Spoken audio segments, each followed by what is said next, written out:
We started our business with a very strategic yet simple plan. And it was a good plan. We decided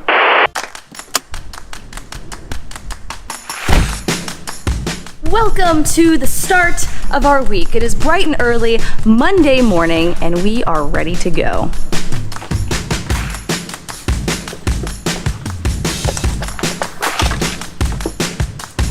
So my husband and I run two businesses together, and they were actually started on accident and out of boredom when we were stationed in North Dakota with the Air Force.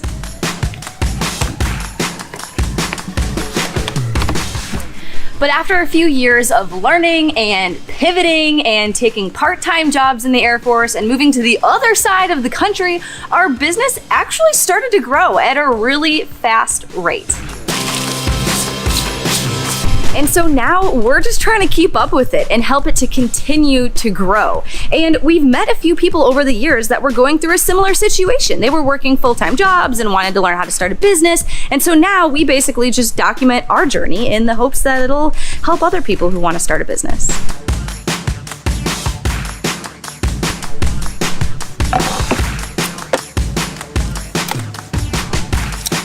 So the most important part of that whole story I just told you is the fact that we had to pivot in our business multiple times. And we know that we're gonna have to continue to pivot as the economy changes. But pivoting isn't always fun. In fact, it's one of the scariest parts of running a business.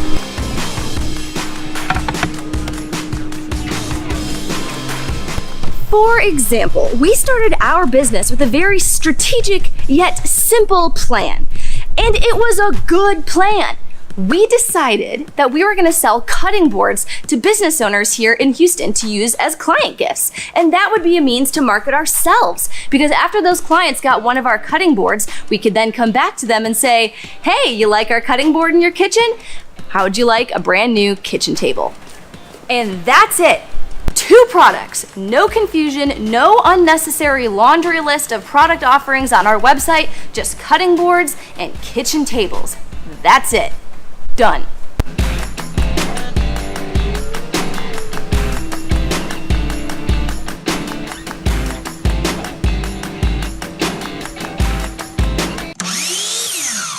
So the only problem with this is that all of this planning was done back in early 2021, when this trend was absolutely dominating Pinterest.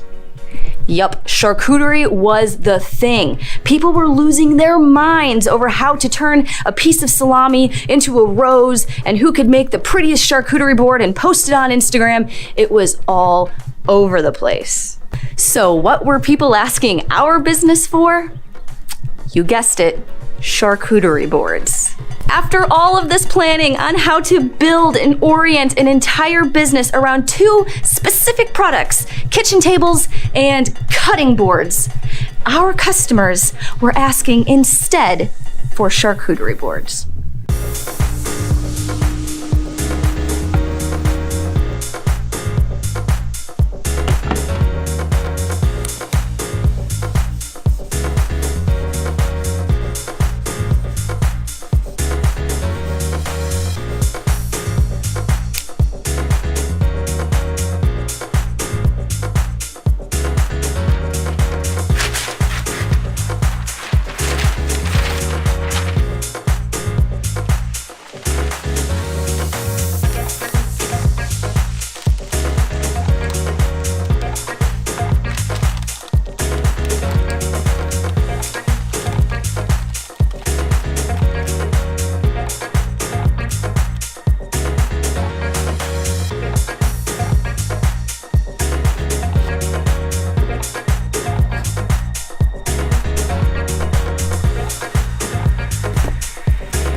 we were in a hard spot because Davis, as the head of production, didn't want to add charcuterie boards to our list of products because he saw how much work it was going to be to build, produce, scale, and systematize an entirely new product from scratch. But I, as the head of sales, did want to add charcuterie boards because I knew people would buy them, and I knew that we would be able to snag clients that may otherwise not be interested in using us.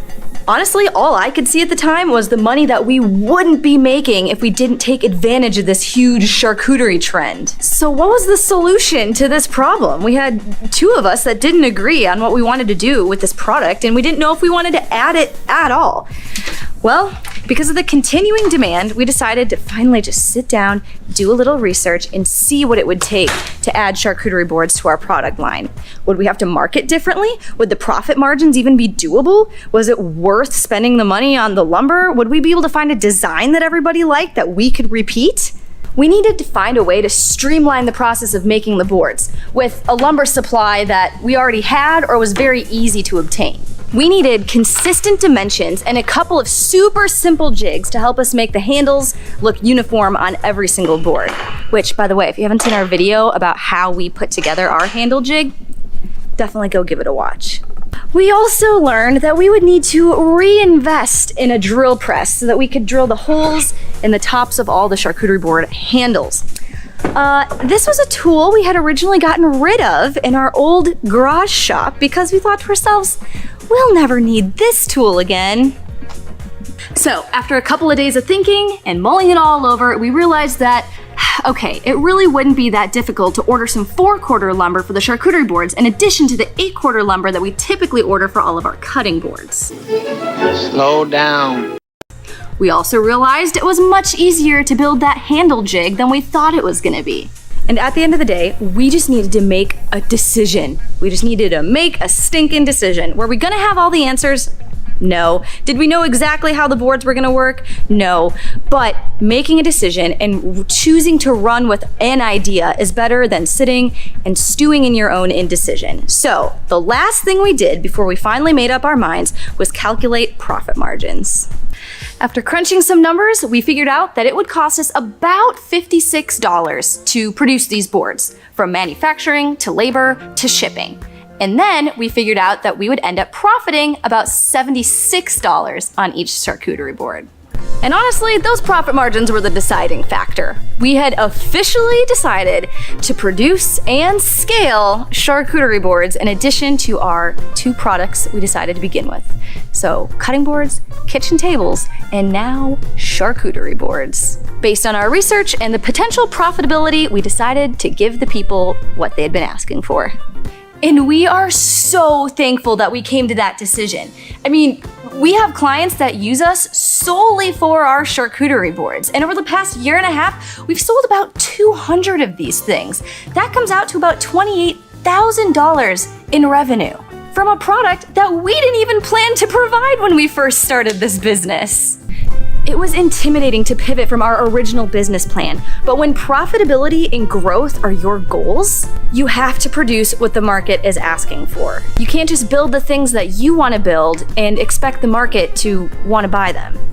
And since these boards are really just a way to market ourselves to sell kitchen tables, it didn't really make sense that we were limiting our marketing potential.